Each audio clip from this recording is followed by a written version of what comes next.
পাঠাইছে? আমরা 3 জন ছিলাম। হ্যাঁ মাসুদ খানে পাঠাইছে। হ্যাঁ, কোনো টাকা অফার করছিল? না, আমরা তো তার কথাই আর কি ফুটাইছি। কি বলছে কোন তোমাদের? জায়গায় ফুটাইতে দিছে? মন্দিরের সামনে কোন ফুটাইছি। মন্দির, কোন এলাকায়? ফুসছে কে ফুটাতে গেছিল? কে? মাসুদ ধরে বলো, আওয়ামী লীগের নেতা মাসুদ খান? খান। এই আওয়ামী লীগের নেতা মাসুদ খান? লীগের নেতা? উনি বোম ফুটাতে গেছে মন্দিরে, বোম মারতে অর্ডার দিছে? হ্যাঁ। আচ্ছা কয়টা ঠিক বোম আছে। মারছো এখানে? কটা বোম আমাদের মারছো? তো 2টা বোম ছিল। 2টা বোম দিছিল? দুইটাই মারছো? কি নিয়ে আইছিলা? না, আমাদের বোমই ছিল। সাথে কি নিয়েছিলা? বাইক নিয়েছিলা? না, হাফ সাথে একটা বাইক ছিল। কে গেছিল সাথে? সাথে কে গেছিল? 3 জন ছিলাম। 3 জন, নাম কি? সৌমিত, তুহিন আর আমি।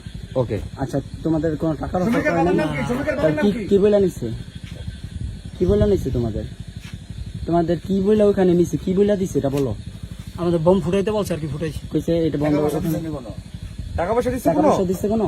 না সে বিষয়ে তুমি কিছু জানো? না না, তোমার সাথে যদি টাকা তারা জানে? জানি। মারলা কেন? ওটা জানি না। তা তোমরা মারলা কেন? তোমার স্বার্থ কি? স্বার্থ কি? ওটা জানি না। হ্যাঁ, আচ্ছা, আরে, তুমি তোমার বন্ধুর মাথায় মারছো? সেনাবাহিনী রাতে বন্ধুর দিয়ে দিবো। মাথায় মারছো? তোমার স্বার্থ কি?